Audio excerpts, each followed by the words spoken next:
Next result है, अगर कोई सेट लीनियरली इंडिपेंडेंट है और कोई वेक्टर है v जो कि S से जनरेटेड सेट में बिलोंग नहीं कर रहा, means v does not belongs to LS, means v is not a linear combination of elements of S।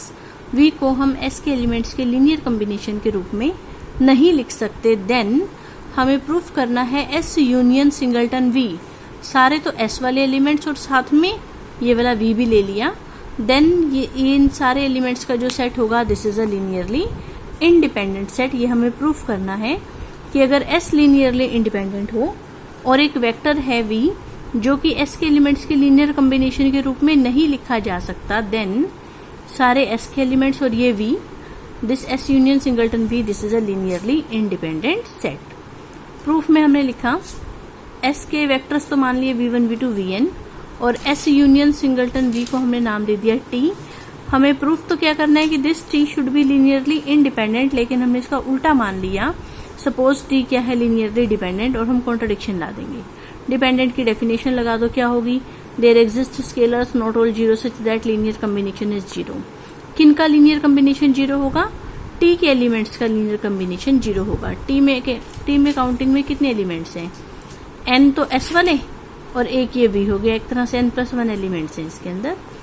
सो हमने माना कि TLD है, तो हमें ऐसे स्केलर्स मिले जो कि सारे जीरो नहीं है, लेकिन लीनियर कॉम्बिनेशन क्या है, जीरो।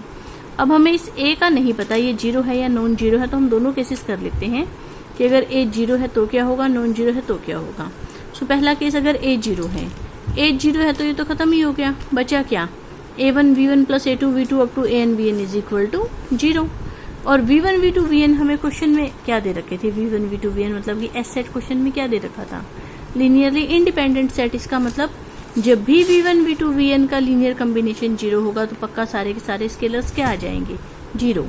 इट मीन्स A1 भी जीरो, A2 भी जीरो, AN भी जीरो, और ऊपर हम कह रहे थे A भी जीरो, तो सारे स्केलर्स जीरो हो गए। जबकि यहाँ तो हम कह रहे थे कि सारे जीरो नहीं है, और अब हम कह रहे हैं कि सारे जीरो हो गए। इसका मतलब दिस इज अ कॉन्ट्रडिक्शन, इसका मतलब A जीरो तो हो नहीं सकता। दूसरा केस, अगर मान लो A नॉन जीरो है, तो हमने क्या किया, AB को एक तरफ रखा, बाकी सारे दूसरी तरफ ले गए और A को राइट साइड में अपॉन में ले गए। So now V is the linear combination of V1 V2 VN, लेकिन क्वेश्चन में तो हम ये कह रहे थे कि V जो है उसको S के एलिमेंट्स के लीनियर कॉम्बिनेशन के रूप में नहीं लिख सकते, और अब हम कह रहे हैं कि लिख सकते हैं। So this is again A contradiction. इसका मतलब चाहे A जीरो हो तो भी कॉन्ट्रडिक्शन, चाहे A नॉन जीरो हो तो भी कॉन्ट्रडिक्शन। तो कॉन्ट्रडिक्शन क्यों आ रही है, क्योंकि हमने T को क्या मान लिया, लीनियरली डिपेंडेंट मान लिया, तो कॉन्ट्रडिक्शन आ रही है। इसका मतलब T must be linearly independent. इसके बाद हमारे पास ये एक नेक्स्ट थ्योरम है, काफी ज्यादा बार आती है ये पेपर में। क्या स्टेटमेंट है कि अगर V कोई भी फाइनाइटली जनरेटेड वेक्टर स्पेस है, V जितने एलिमेंट से जनरेट हो रहा है वो काउंटिंग में कितने हैं, फाइनाइटली मैनी। तो अगर V कोई भी फाइनाइटली जनरेटेड वेक्टर स्पेस है तो V की किन्हीं भी दो बेसिस में नंबर ऑफ एलिमेंट्स हमेशा सेम रहेंगे। मतलब कि अगर एक बेसिस में 5 एलिमेंट है तो बची हुई जितनी बेसिस है उनमें भी 5 ही एलिमेंट्स रहेंगे, ना 5 से ज्यादा ना 5 से कम।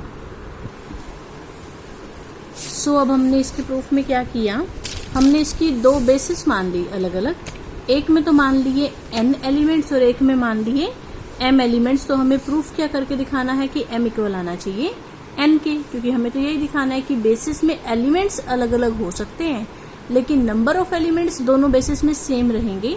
अगर इसमें n एलिमेंट्स है तो इसमें भी काउंटिंग में n ही एलिमेंट्स होने चाहिए। तो हमें प्रूफ करना है कि m should be equal to n।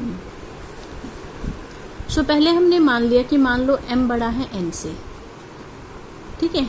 n कौन सा था, जो s के एलिमेंट्स थे वो काउंटिंग में n थे, जो s डैश के एलिमेंट्स थे वो काउंटिंग में m थे। नाउ s स्पैन करता है v को, क्यों, क्योंकि S तो बेसिस है V की, तो स्पैन तो करेगा ही करेगा।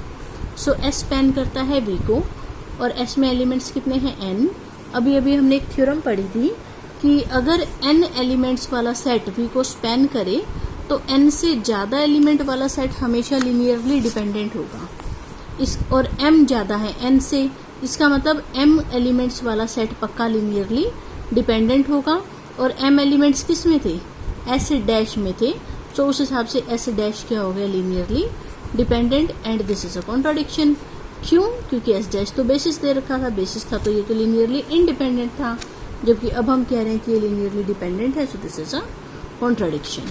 इसी तरह से अगर मैं मानती कि n ग्रेटर है m से, तो सेम इसी तरह से हमारे पास फिर से क्या आ जाती, कॉन्ट्राडिक्शन। इसका मतलब ना तो m बड़ा हो सकता है n से, ना ही n बड़ा हो सकता है m से। It means m is equal to n, m और n को इक्वल होना पड़ेगा। It means number of elements in any two basis of v must be same.